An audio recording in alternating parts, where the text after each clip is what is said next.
ihr Gläubigen,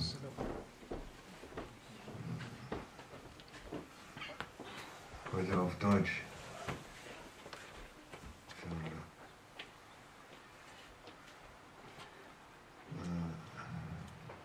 Anyone translating for Arab? For Arabic? No. Khalid? I can. You can sit here with them and translate. Then we can also a little bit English. O ihr Gläubigen, Juma Mubarak. Muharram Mubarak, Aschura Mubarak. Eine heilige Zeit, besonders. Allah hat seine Zeiten, besondere Zeiten, wie er will. Und wann er will und wie er es machen will. Er hat ihm gefallen, Muharram als heiligen Monat zu erschaffen. Und besonders Aschura-Tag, 10. Muharram. 10. Muharram, Aschura ist morgen, inshallah, feiern wir morgen Abend ist hier Treffen. Und es sind große Ereignisse passiert am Aschura-Tag. Ja, berühmteste ist Noah, die Arche Noah, dass Noah die Rettung erfahren hat an dem Tag. Und das Volk und die ungläubigen Leute sind zerstört worden. Ja, am Aschura-Tag. Und für uns ist wichtig die Voraussage, dass auch am Aschura-Tag, am 10. Muharram, inshallah, kommt Sayyidina Mehdi a.s. Zuhur Mehdi a.s. Aschura. Aschura Muharram. Das ist die Voraussage. Und dann wird sich alles ändern. Dann ändert sich der Zustand der Gläubigen. Er wird erlösen und er wird aus jeder Falschheit die Wahrheit bringen und aus jedem Quadratzentimeter Wahrheit, ja, das wird er bestätigen. Alle Falschheit wird beseitigt. Und alle haben Licht. Und keiner hat irgendwelche blöden Fragen. Alle gucken straight im Licht und es wird offenbar, es kann nicht sein, dass irgendwo versteckte Bosheit existiert, wenn er da ist.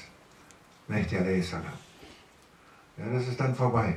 Es ist ein Paradies auf Erden, weil 40 Jahre wird es verheißen, soll 40 Jahre sein, auch mit Isa a.s., mit Jesus, Friede sei mit ihm und so weiter.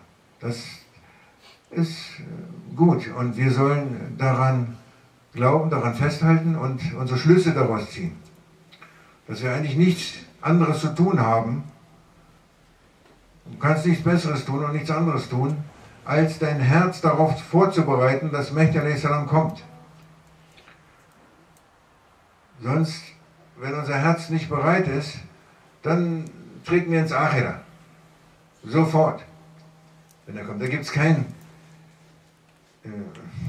nicht jetzt könnten wir mal, jetzt warten wir mal. Ja, das ist lange genug. Allah hat gewartet, 1500 Jahre bereits. Ja, als Sabr. Asabi. Ja. Er hat gewartet 1500 Jahre. Wollt ihr nicht mal euch mal besinnen? Könnt ihr mal vielleicht den Islam annehmen, mal den Sayyidina Mohammed mal akzeptieren vielleicht? Und immer noch Aufschub und Aufschub und Aufschub. Und Leute hören nicht. Sie hören nicht. Sie sind mit ihrem Nafs, mit Shaitan. Sie machen Betrug, Lüge, Tötungen. Sie töten einander. Und nur Korruption. Irgendwann ist es natürlich vorbei. So wie es bei Noah dann vorbei war. Noah hat 900 Jahre gepredigt. Den Leuten. Die haben auch nie gehört. Diese Leute, dieses Volk.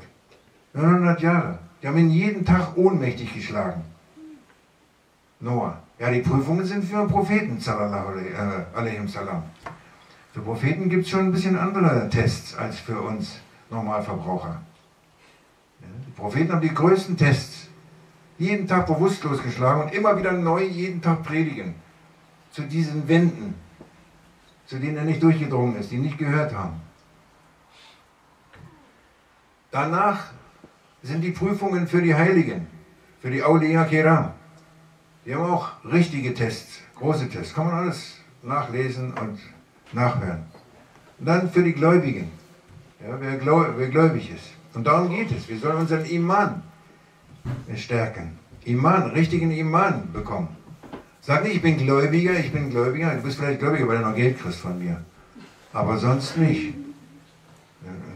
Ein Gläubiger, der echten Glauben, die sind gekommen, im Koran steht, da sind sie gekommen zum Propheten sallallahu alaihi wasallam und haben gesagt, wir sind doch Gläubige. So argumentiert, wir sind doch die Gläubigen, wir sind doch, ja, dann hat Allah offenbart, sag ihnen, sie sind nicht Gläubige, sie sind Muslime. Sie haben angenommen, sie haben die Lehre angenommen, sie haben den Prophet angenommen und sie haben ihre Absicht zu folgen und sich zu dem Willen Allahs zu unterwerfen als Absicht. Das ist ein Muslim. Ja, ein Muslim. Aber noch nicht Mu'min. Mu'min ist was anderes. Und es steht dann im Koran, noch nicht hat der wahre Glaube ihre Herzen berührt. So steht es im Koran.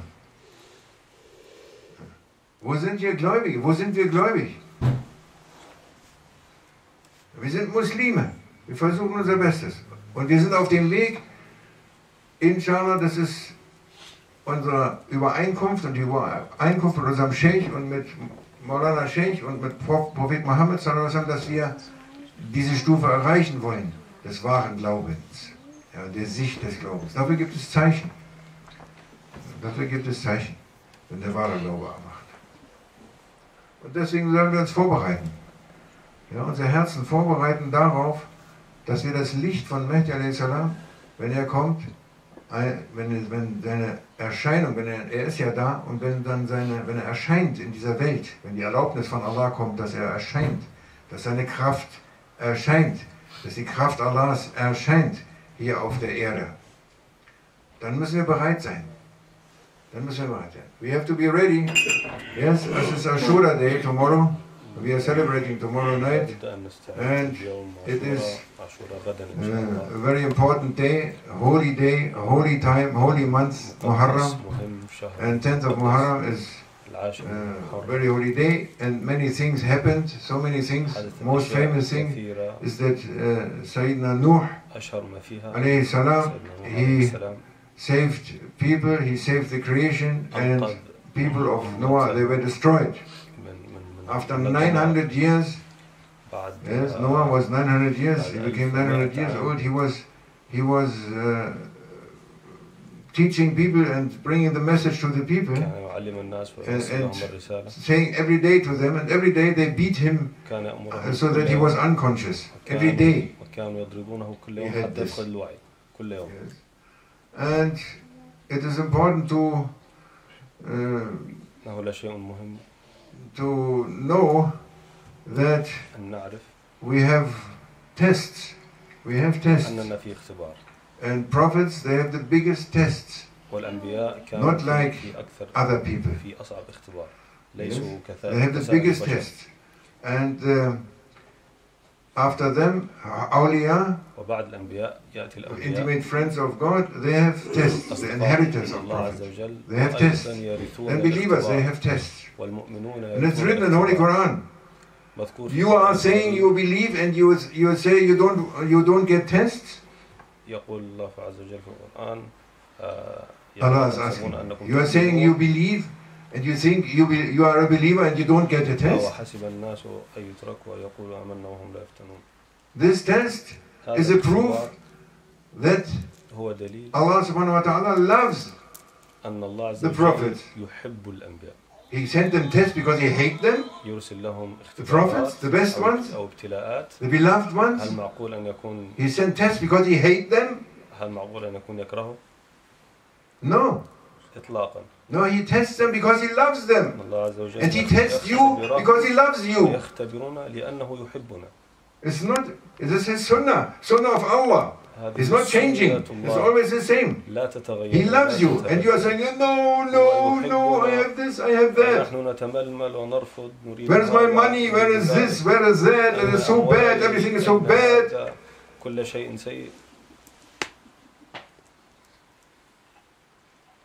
And Allah loves you. He sent you something that you can say, okay, I am accepting. I accept this. It's all right. It's from Allah. I believe in Allah. And I believe that everything comes from Him. I believe that He created me. And that He created also my deeds and my destiny. I'm not complaining. Complaining is forbidden in Islam. Yes. It's wrong, completely wrong. What do you think about Allah?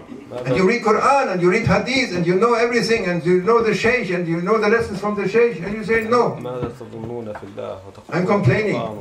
I complain this and that and this and that. Complain only about yourself. That's the Prophet sallallahu alaihi wasallam. Know that Allah makes the best for you always. Doesn't matter if it feels heavy sometimes and sometimes easy. Sometimes heavy, sometimes easy. But it is from Him. And you have to know. You have to believe. And you may be happy. Or you may be at least you have sabr, patience for tests, for things. Saints, they are happy with tests. They are very happy. They say, MashaAllah, Allah looks to me. He gave me a test. He loves me. I know that He loves me because He gave me a test. MashaAllah. We take example, inshallah, from the saints. And we have to prepare our hearts for another big coming event, also on 10th of Muharram, any year coming in the future. There is Sayyidina Mehdi alayhi salam. He is coming. When he is appearing, he is already here and appearing when the whole Mehdi alayhi salam, the appearance of Sayyidina Mehdi alayhi salam, that means that the power of Allah Almighty and the light and the full power is coming on this earth. And every heart which is not prepared for such a strong light, such a strong power, he will go. He will go. He must go. He will go in the Akhirah. Anyone likes to be with Mehdi alayhi salam, he has to prepare his heart for such a powerful light you have to carry. It's not easy to carry that light. When Mehdi alayhi salam is coming, he will look to your eyes only once. A short look in your eyes and you will have a fountain, endless fountains of love, of wisdom. Endless fountain of wisdom in your heart is exploding, is coming, opening and never finishing. This is one of the millions of signs. Yes. That is important, that we prepare our heart with zikr and to accept the test, to continue on the way and to continue with your and hold fast to Islam. Hold fast to Islam. They are asking, what is Sufism? Yesterday there was an interview. She was asking, what is Sufism? What is Sufism and how it is different from Islam? Which group? There's no group. Sufism is not group. Tasawwuf is not a group. Tasawwuf is a must.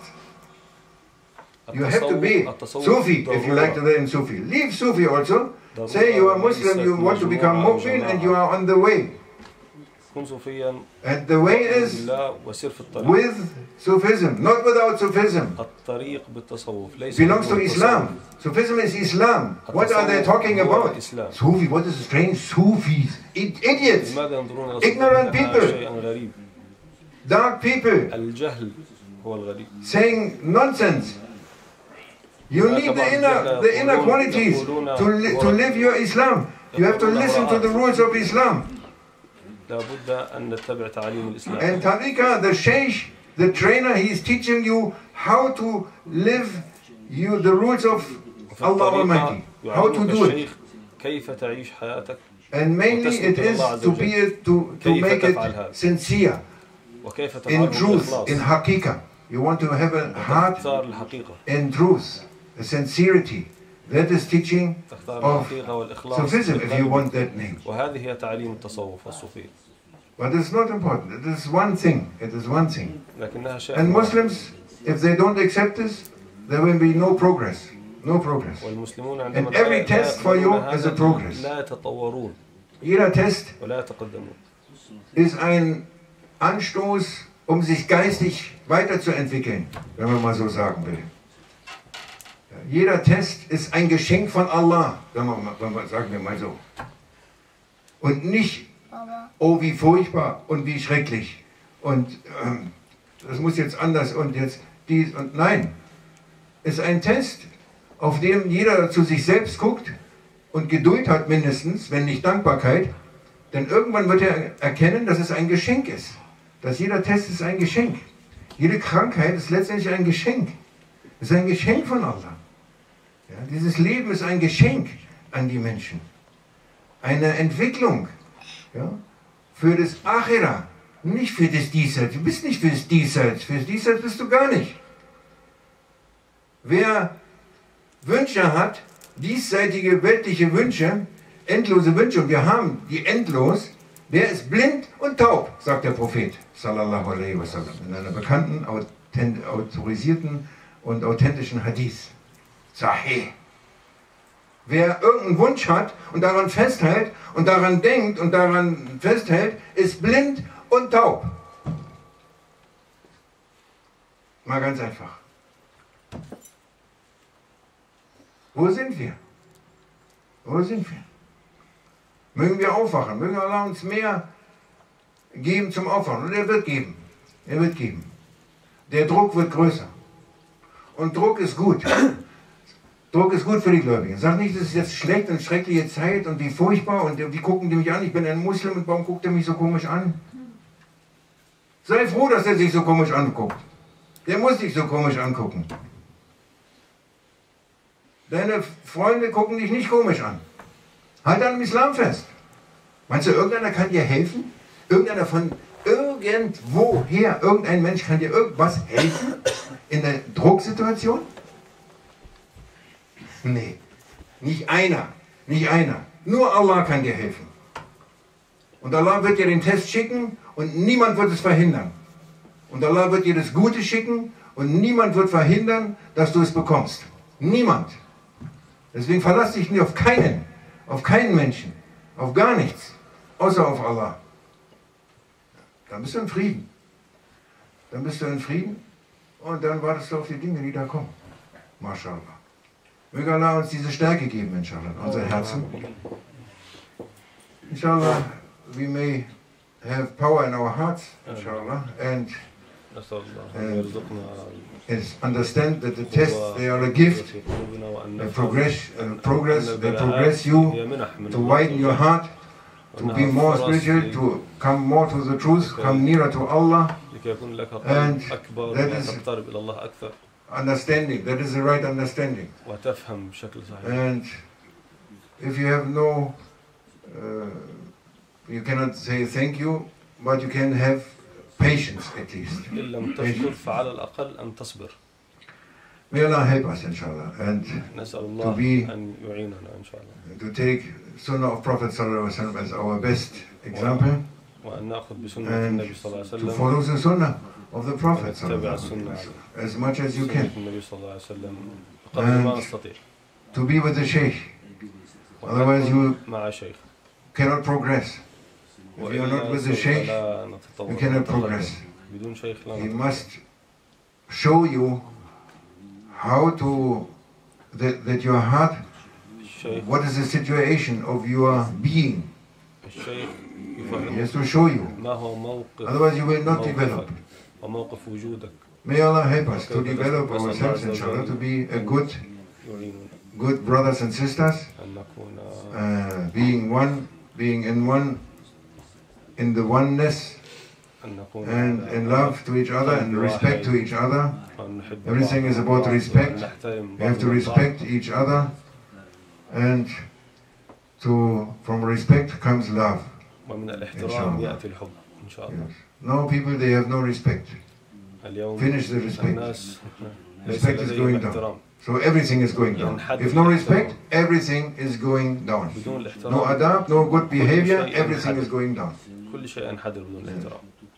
Now in the politics, our leaders of our country, السياسيين في بلادنا. she's interviewed the new from the SPD, from the party, political party. She says to them, yes, this other party, die kriegen jetzt in die Fresse. Die kriegen jetzt mal richtig in die Fresse. MashaAllah. On which level we are? You know, we beat them.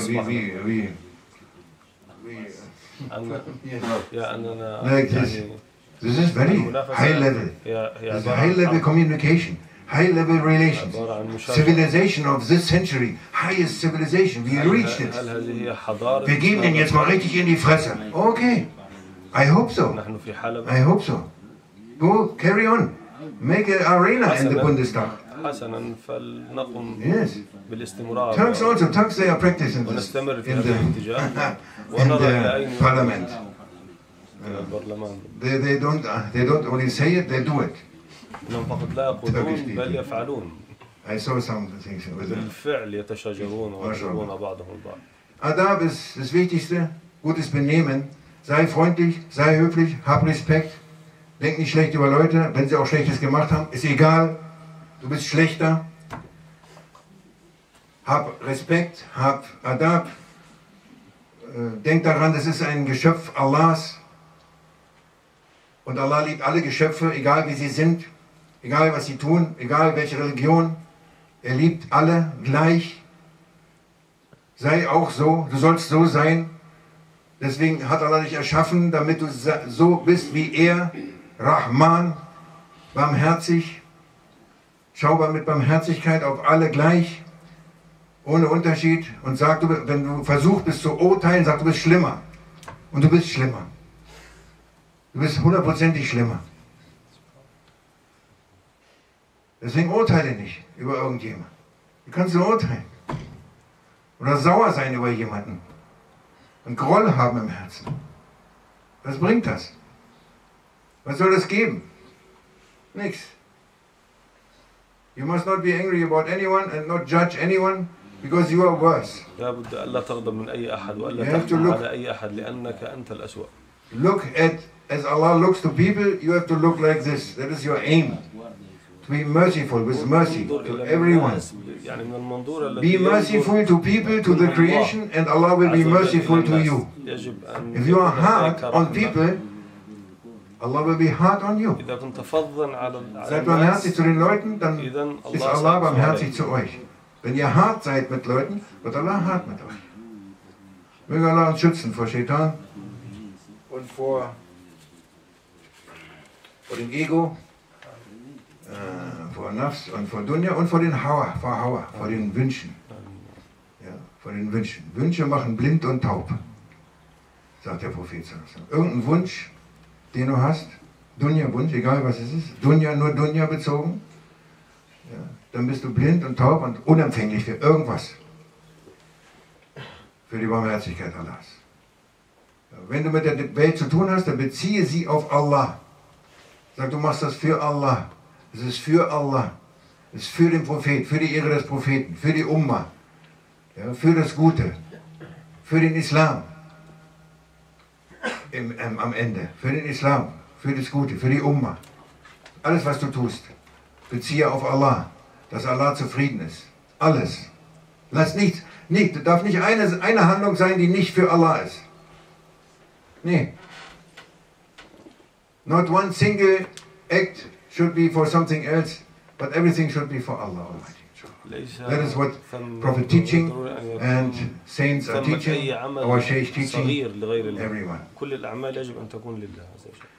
ألا إن أحسن الكلام وأبرر الإيثام كلام الله الملك العزيز العلام كما قال الله تبارك وتعالى في الكلام وإذا قرئت القرآن فاستمعوا له وأنصتوا لعلكم ترحمون أعوذ بالله من الشيطان الرجيم بسم الله الرحمن الرحيم يا أيها الذين آمنوا اتقوا الله وكونوا مع الصادقين